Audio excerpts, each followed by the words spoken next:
people really don't understand yet the value of coaching. And they also think coaching is like a luxury good, right? Right. Coaching is only for people who can afford it. Right. And coaching is truly for anybody Right. who wants to maximize their potential. And there's so many long-term benefits of coaching that people just don't realize. Welcome to Designing the Business. I'm Risha Walden, and my guest today is Jodi Murnick. She is a coach. Coaching has totally exploded, whether you're a coach or a mentor.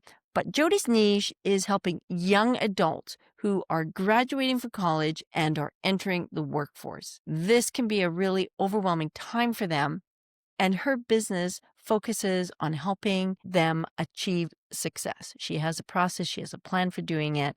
You're going to really enjoy my interview with Jodi. Jodi, why did you start your business? I started Jodi Murnick Coaching because after years of watching young people struggle, friends' kids and colleagues, and even some former interns, I watched them struggle when they didn't have the self-awareness and confidence and communication skills they needed in the workplace. And I learned about coaching after 25 years in industry. And I realized how impactful it could be for young people. And truly at this stage of my career, it felt like the right next step. Great. What impact do you want to leave? I want to leave a generation of young professionals who are self-aware and confident and know how to approach conversations with courage and integrity. And coaching creates a lot of that self-awareness and the ability to reframe and look at problems differently. And for every young professional that I coach that enters the workplace with that mindset, I know that the ripple effect will be exponential, Right. and our professional ecosystem will grow in a way that, quite frankly, it really needs to right now. With AI entering the marketplace, tasks can be done by AI. Right. Human skills can't. And that's what we really need is professionals who can show up with really strong human skills. So do you think, because you're helping a younger generation who is it like AI is going to be their, like something they're used to, right?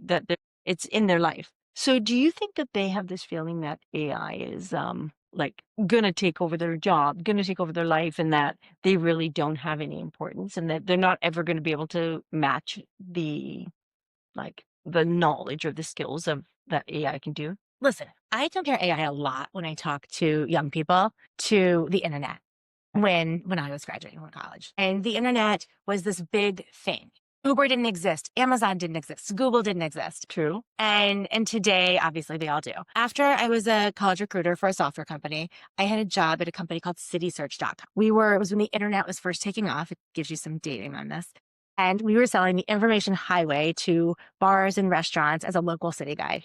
And I can't tell you how many big, successful restaurant owners said things to me like, no one's ever going to look for a pizza on the internet. Right. And it didn't change. Nobody ever went to eat a pizza on the internet, Right. but it sure did change the way you order one. And I think AI is going to be very much like that. If you read the recent headlines, the New York Times a week ago launched something about, jobs not wanted. And then the Wall Street Journal said this past weekend, AI is not going to take your job. People who are better at working with it are going to. Interesting. So this young generation does have a great opportunity because they're so adept at taking on new technology and understanding it and then applying it and using it, right? So for young people who are capable and growth-minded and resilient and adaptable, they're going to do phenomenal. When I talk to my clients all the time, I say, if there's one thing I can impress upon you, if I were graduating now, I would be learning as much about AI as I possibly could, figuring out where it helps, where it misleads, and getting just really comfortable using it. And it's not only about interviews and research and resumes and things like that. Just get comfortable in your personal life. You can use it to plan travel, to make menus, gym routines. There's so many cool things that AI can do. I think it's just a great growth opportunity, both personally and professionally. And it makes for great interview conversations too. People love to hear all about your cool prompts, and It's true, actually. Yeah, it's true. So, what is one of your favorite client stories? one of my favorite client stories is about a young woman I worked with last spring. She had no problem getting interviews. She actually had quite a few interviews. Okay. But when she would get to the interviews, she would get so nervous it would make her physically ill. Oh, And that's not a great way to start a conversation. Is after just getting sick. So, when she and I started working together, one of the things we first realized was that type A personality that served her so well in college right. was really hurting her now, because she would get herself so worked up about trying to control the uncontrollable, obviously Right. the interview process, right? And with the idea that this job was the job. Okay. We when we started working together, we talked about an area in her life where uncertainty didn't freak her out, where she actually enjoyed it. Right. And so, we really had to work for a while to figure that out. And one of the things she came up with was that she loved to go thrift shopping. And the uncertainty of a thrift store Right. was really fun to her. It wasn't scary. It was exciting. It Right. was all about possibility. Okay. And there was very little expectation on what was going to come from it. Interesting. So, she and I worked together to create a situation where she could bring that mind frame into the interview. So, to look at the interview through that lens. And we even came up with a cue that she could use during her Zoom interviews. She had a favorite trinket she had gotten at a thrift store. Right. And she actually sat it right in the corner of her laptop. Right. So it would remind her during her interviews to get back into that thrift store mindset. And she was able to, in her next interview, connect naturally, be comfortable, not be sick. Actually, she even said to me, I kind of enjoyed it. It was weird. And her mom called me afterwards and said, I have no idea what you said to her. But she sounded so confident and happy when we got off the phone. And she didn't even care if she got the job or not. Not shockingly, she got the job. And it was really about shifting that perspective. And it's obviously so rewarding for both of us, and something that she can take into, many more situations. As I said to her, I can promise you one thing, there will be lots of things in your life that are uncertain that you can't control. Sure. Yeah. Well, that's innovative to try to figure out, like, really learn about your client and figure out, like, how can you get them motivated? How can you get them to see, beyond what what is immediately in front of them, so that they can move into the new stages of their life and, expand themselves, right? It's so rewarding Yeah. to watch a young person go from freaked out to curious and excited.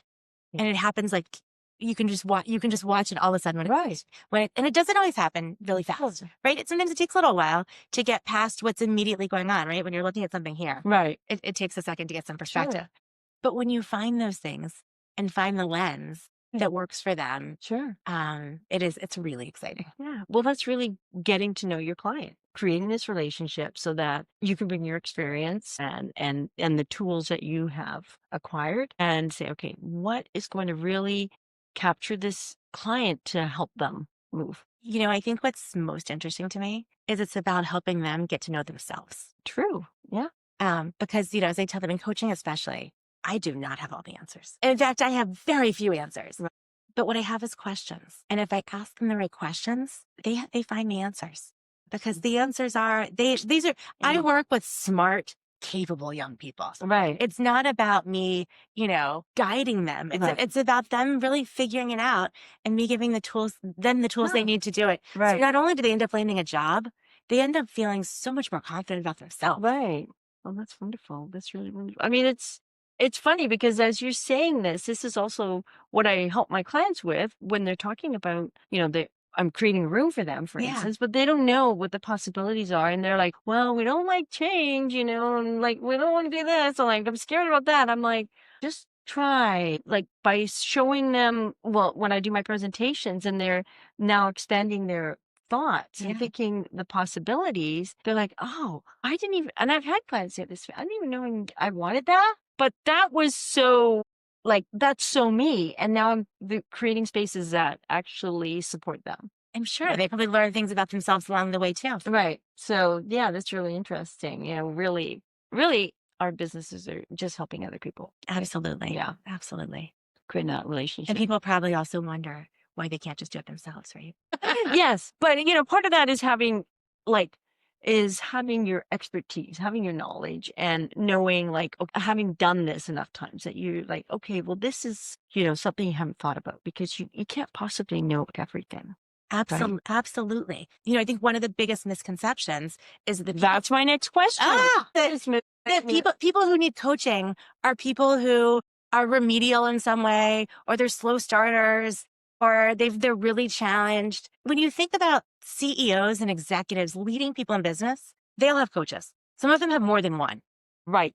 If you look at athletics, is a great metaphor. Right. Right? Elite athletes often have multiple coaches. It's not True. because they're mediocre. No. It's because they really want to maximize their potential. Right. And coaching gives them a space Right. to sit back and think about the challenges they're facing, Right. and work through different perspectives, and really maximize their potential. Well, it gives you the opportunity to reflect, right? Yeah. Whereas when you're always like, you're grinding out and you're like, okay, I got to send out, and maybe in your case, I got to send out all these resumes, I got to write these letters, I got to do this, I got to do that. And then it's like, okay, you're not reflecting on what actions you can do that are actually going to impact, right? And so, but you have that you can offer as for young people, to give them that opportunity to reflect. So what's the biggest mistake you see your clients making? It leads right into what you're talking about, right? The frenetic, the one thing that people do frenetically right now is apply to online jobs. Okay. Right? If I had $1 for every online job my clients applied to, you'd have a job. I would need a job. Yeah. No, so here's the thing. Applying to online jobs, I get it. People just want to feel productive. Like pushing that button, something about pushing that button. Right. I'm sure it's a dopamine hit every time. Check the box, check the box. Yeah. But the problem is that those jobs, first of all, 80% of jobs are filled through networking. So most of those online jobs are not really available to my clients through that channel. So they tell me I applied to 100 jobs online, Right. and nothing happened. But they're applying to those. I'm not saying don't apply to online jobs. Right. The internet is a great place. LinkedIn, Indeed, all of these sources are a great place to see what's available and to see who's hiring. But you need to activate your network, figure out who you know at those companies. If you don't know anybody, look through your connections, right? There's so many tools. I work with my clients on LinkedIn to figure out, to build their network, to expand their connections, because they need to do both. And that piece of it is the piece that feels uncomfortable, because hitting send on an online job application, that's like relatively low risk. Right. Right? Right. But reaching out to a person, that starts to feel uncomfortable. What would I possibly say? What if they don't want to talk to me? Right. I don't want to bother anybody. That kind of stuff starts to catch it, creep in. Right. And everything else goes haywire. Right. So I really coach them on making it each job application intentional. And really thinking through the steps. And when you have networking conversations, even if it's just a coffee, every conversation has a goal. You don't have to explicitly sit down like in a coaching session when I would say to them, okay, what's the goal today? But in your head walking into a meeting, my goal is to accomplish X, Y, and Z. Maybe I want to get a referral. Maybe I want to find out some tips that I can use in my job search or in my career. But they need to have a goal. Right. Even if it's just like, maybe I just need to learn how to ask people questions to feel comfortable. Totally. There is value in having that. Yeah. Yeah. Do you find that today's young people don't like to call? Because I actually have an assistant, when she started with me, like, I don't want to call people. And I'm like, well, I'm sorry, but you'll be calling people, because people don't do business with businesses. People do business with people. And if you're not making that connection, a personal connection, if you're not having these conversations, and they can only be done on the phone, it's not a texting thing, because so much gets lost in that, we're not going to be successful. Yes, they hate it, right? They hate so the idea of getting on the phone, I tell my own children that when we were growing up, you had to pick up the phone and call somebody's house and talk to their parents. Right. And you didn't know who was going to answer the phone. And you had to answer a phone when it rang at your house, and you didn't know who was on the other end. The idea of that, I think it's scarier than walking uphill both ways in the snow. Really? When I talk to young people about making phone calls, the Zoom interview, the Zoom conversation is pretty comfortable for them. So, I'll say you can send an email or a text to set up the conversation. Right. I'm not opposed to that. And I'm also I don't like calling people cold. Okay. For when you want to have a networking conversation, right? I personally, if I don't talk to you all the time on the phone, if you're calling, I like to know what you're calling for, so that I can be in the right mindset to, or the right, talk to you in a space where I have time to talk to you. So I will tell them, set up the conversation. You can text or email to set up a conversation, but the real conversations have to take place live, either face to face on Zoom, which I think is great, or on the phone, or quite honestly, I love in person. And I will show up at the door. And I will say things. I actually had a client who was looking to get into the film industry. And he was really struggling. He said, I send all these interviews. I feel like I just send them into a black. I send all these emails for a job, and I just send them into a black hole. And so, we talked a little bit. And one of the questions I asked him was, okay, what if you looked at this through the perspective of a screenplay? What might your protagonist do if they were in this situation? How would you make it interesting? And he said, what if they just showed up at the office? And I said, what if they just showed up at the office? What would happen? And he said, well, the job, the entry-level jobs in that field, it's a lot about just bringing coffee. And we kind of looked at each other. He said, what if I showed up with a box of coffee? And I said, the resume? And he said, and a resume. I said, well, I can tell you one thing. You'd probably be the only one who did that day. And, it's things like that are creative. I'll tell clients all the time, offer to buy somebody. Can I bring you a coffee to your office and have a 20-minute conversation? Yeah. It's so personal. And it's an easy way to be remembered. So what keeps you inspired to continue? Well, it's really twofold. I love working with young people. The growth is so exponential, right? And I think I talked about it a little bit. When you see them switch from panicked to curious, it's like you almost see like a light go on in their eyes. And that to me is like, it's like a little bit of a dopamine hit for me. I love it. But it's also my own business. The idea for me, this is new and entrepreneurial. It's the first time to ever run my own business. I spent a lifetime working for startups and then big corporations and then boutique consulting firms, but I never ran my own business. And I can tell you nothing has been more invigorating and exciting, or quite honestly, terrifying, right? Than testing and learning and trying new things and figuring it out. And I am really excited by it. And that also keeps me going. It's just the learning new things. And I teach growth all day long, to my clients. Yeah. But living it myself is also really fun. So what's the one thing that you're working on changing? I'm working on changing how much I worry about how I show up in front of other people. And this has been an interesting one for me. Coming from brand management, I like to have things buttoned up a certain way. I really like to have all my ducks in a row. And what I've learned, I've even seen it in my social media posts. When I post vulnerably, off the cuff, not so polished, I get tremendous feedback. And I've run into people in the grocery store who'll say to me, I loved what you wrote about. And it's amazing. And the posts that are more buttoned up and clean, and I think, wow, that was a really great idea with exactly the right image. My hair looks fat. Totally. People aren't that excited by it. So I think what I'm learning is that I need to care less about that and just keep putting it out there over and over again. Yeah. Well, people don't connect with perfection, right? Because what is perfection, right? It's like nothing is perfect. So they want to see where is the person behind there?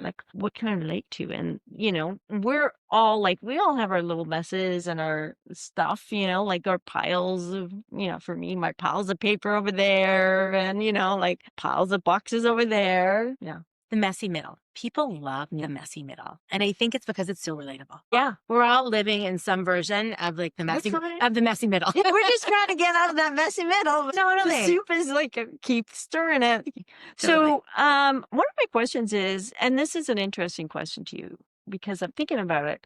I had never really heard about your kind of professional work before. Okay. So I don't know, is that a big industry? So the coaching industry is coaching, but I'm thinking in particular coaching young people how to get their interview and get their job. Is that considered a big industry, or is it cliche? I mean, cliche.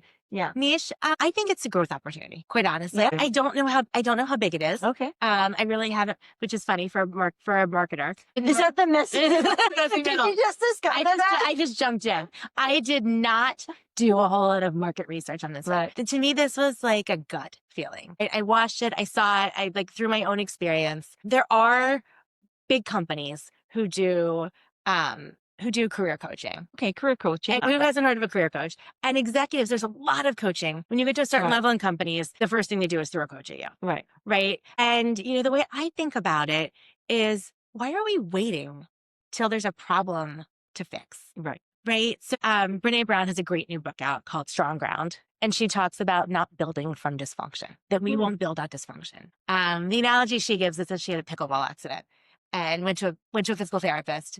And the physical therapist, told her, well, the problem is your core is weak and you're using all these compensatory muscles. Right. And this idea that all of us, that when we start with a weak core, Right. you're forced to use muscles that aren't as strong. Right. And you're not working from the right places. So, when I look, nothing seems more obvious to me than why would we not want to start young people off with a coach?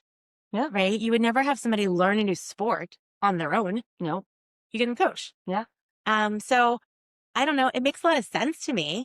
I think that it's probably something that's evolving. And I think especially as the market, as I talked about, right? Right. As AI comes in and people are sort of forced to show up with their humanity a little bit more intact. It's hard to say that as humans that some of us aren't so great at our human skills. Well, we have gone through a process too of like having those stripped from us in the last number of years where the social interaction wasn't encouraged. So that has made it, I don't know anybody who didn't come out of that thing, feeling uncomfortable again about it's a muscle, right? That's a great point. And especially if you think about these young people, right? Like they went through the pandemic. Right. At such an impressionable age. Right.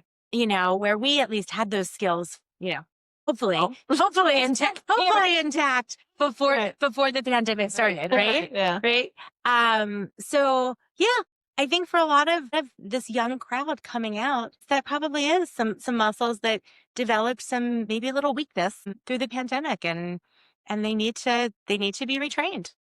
That's interesting because it's actually very, I can see similarities between what you're saying in what I do. Yeah. Like when I help people design the room, design their space, design their home or something, right? Sometimes I come in, I'm like, well, then they're like, well, we just want to like paint the walls and like put some pretty lamps and pillows. And it's like, okay, well, that's like the sort of compensatory. Yeah, muscle, like, totally. Yeah. yeah, it'll look better, but it's not going to be better. Like you're going to be spending all this money kind of doing this over here, but it's like putting lipstick on a pig, like you're just not going to be happy and you're going to spend the money. And then you're going to come back and say, like, this doesn't look like what I wanted to. Yeah. So it's like getting down to the core. Like, what is the core? Like, let's get the core of the space prepared for all those pretty little elements that the pillows and, a pretty lamp, because it's not going to have the impact. And Yeah, that makes so much sense. Right. So it's funny because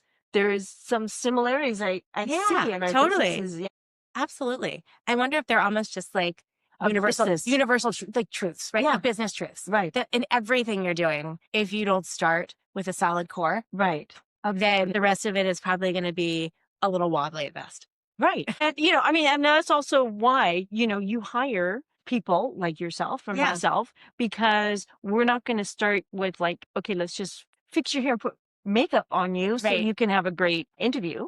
Right. We're saying like, okay, we've had the experience. We're going to help you start at the beginning versus you trying to figure it out yourself. Because you're like, okay, well, I know it'll look good in my interview. Let me get a blow dry. Yeah, no, you're right. Well, I think better for you. It's like, I'm going to build you the kind of room you want to live in for the next however many years. Right. Right. It's not going to be a room you have to redo every other year. Right. And you're building young people so that they can, they can be this adult that I'm going to prepare you for the career. Yeah. For the career you want to keep. Yeah. Right. So that you have the flexibility. I'll keep moving and to keep going. It's not about this job or making the room look great for this one party, right? I guess maybe that's the analogy, right? Well, that's really true. I just want to get it ready for Thanksgiving. We don't have enough time. Thanksgiving's 2 weeks away. What can you do in 2 weeks? You can do anything in 2 weeks. I mean, you could, but right. Yeah, absolutely. So you haven't been in the industry very long, but having come into it, what do you think needs to be improved from your? Well, so I think that coaching has a PR and awareness problem, much like we talked about, right? So I look at it from a marketing perspective, and the fact that people really don't understand yet the value of coaching, and they also think coaching is like a luxury good, right? Coaching is only for people who can afford it, right?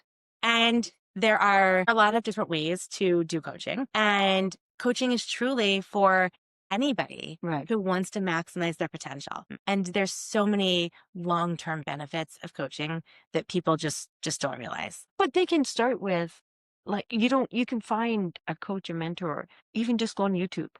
And, like, I mean, it's not like people go on YouTube or to learn about interior design. I'm like, it's a great start. Like, get that, get yourself like, and then maybe you're building up to understanding that what is it like, what are you, that you, your value of yourself. I'm kind of wrapped around, but I'm like seeing this thread where it's like, yes, it's expensive, but how expensive is it when you're not getting that job that you want because you're not presenting yourself in your best light, and you're not able to do that because you don't have those skills, and you can't get those skills because, like, how do you learn? Right. Right? Right. So I want to talk directly to your listeners.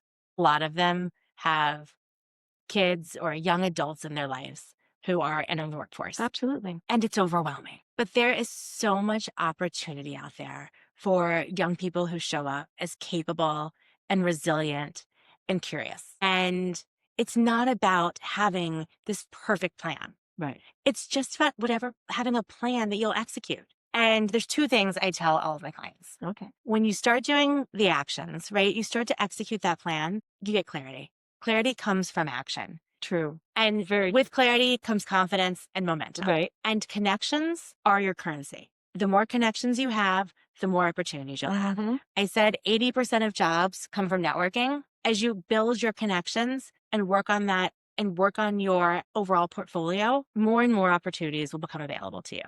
And, if they want a personalized plan, that's where I step in.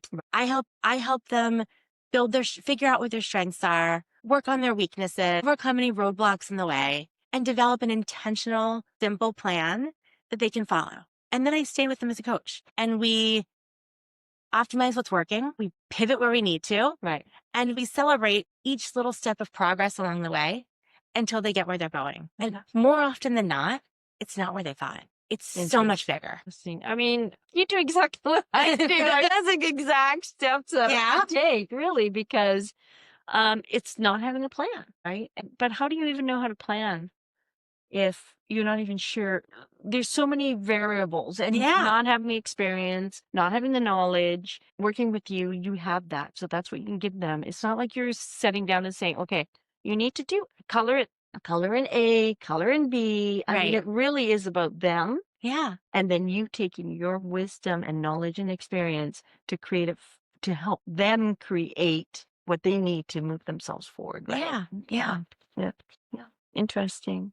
Yeah. Good. Well, if you have a young person, just listen to what she said, what Jodi has said for the last 5 minutes. That is like a great start. Just to even think about that, to realize on your plan, even plan to get a plan. Yeah. Right? Yeah. Listen, you can find plenty, like Risha said, YouTube coaches online can give you lots of plans. Right. But it's really about finding the plan you'll do. Right. The best plan is the one you'll execute. Right. Good. So what would you tell your 20-year-old self? Don't go on YouTube, but that's what I'm telling 20-year-old self. But no, I would tell her, hang on, it's going to be a wild ride. Okay. Right? My 20-year-old self was, I tell a lot of kids I work with, I can relate to them. When I was a senior in college, I was April of my senior year. No job, no resume, no suit, no idea what to do with my Bachelor of Science in Psychology. And you know what else? My parents were also not writing me. Apparently, they weren't concerned about it either. I don't know. Maybe they just weren't paying attention. But I met a friend of a friend in my sorority house dining room. And that's how my job started. She was a recruiter. And I was so ill-informed, I didn't even know what a recruiter did. I actually asked her that question, what does a recruiter do? And about 20 minutes later, she told me, I'm a recruiter. I'm here from a software company in Austin, and I have 3 slots for a day full of interviews this weekend. If I give you one of these slots, I think you might be a good recruiter. Would you fly out to Austin and interview? Wow. Yeah, you would have thought I would have jumped on it, huh? You know what I told her? This weekend, my boyfriend's fraternity is having a really big party, and all my friends from camp and my sister are coming in town this weekend, and I would love to, but maybe another weekend, any other weekend. I guess you didn't get the job, huh? No, oh no, she was great. But she said, Jodi, I'm going to the Career Center after this, and people are going to be ripping my arms off for these slots. The answer is yes. Wow. So I said, okay. And I bought a suit on the way to the airport. It was lime green triacetate. That's Yeah, it was the 90s. And but don't worry, that luggage got lost on the way to Austin. So I showed up with no suit. the stars were aligned. The stars were aligning somewhat. As I'm wearing green. Yeah, totally. It was lime. It was beautiful. But I didn't get to wear it. I actually returned it.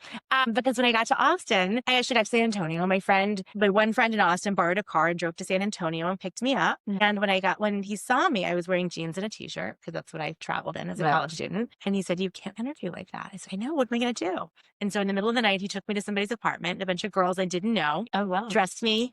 And we went to the drugstore and I bought a mascara and a hairbrush. And I went through my interviews all day long that day. And the next morning, or that afternoon, when they finished up with my interviews, they pulled my suitcase in. And this guy that was interviewing me said, "You carried on the suit, huh?" And I didn't know what to do. Like, do you lie? Yeah. And say, "Yeah, I did." I'm a terrible liar. So I just told him the truth. I told him the whole story. I go, "No, I borrowed the suit. Here's what happened." And then he made me an offer. Wow. Because that story showed more resilience and resourcefulness than anything I'd said all day long. Wow. And that's really how my career got started. Oh. And so I would tell that 20-year-old girl who is so baffled and has no idea what she wants to do, the path is going to be long and long. It's not going anywhere near where you think it's going, but it's going to be so much better. Yeah, jump in. Don't hold yourself back from that path, right? Yeah. Keep it going. Just try. You never know. I love it. I love it. So if people want to get a hold of you, where should they go? They can connect me on my website, jodimurnick.com. We'll put the link below for that. Okay, That's great. the best way. LinkedIn. You can use LinkedIn. Through my website, you can book a discovery call with me. Fantastic. So I do free discovery calls with everybody, a 30-minute call. Great. So I'm happy to talk. Good. Well, thanks, Jodi. That was fun. Yeah, thank you. This was great. Yeah, it's interesting how, there are universal truths about business because it's the way that you're talking about your clients and your process. She does exactly what I do. It is really funny. And everybody says, "God, it can't be that complicated, right?" And I say, it's not complicated, but that doesn't make it easy. There you are. Thanks so much. Thank you.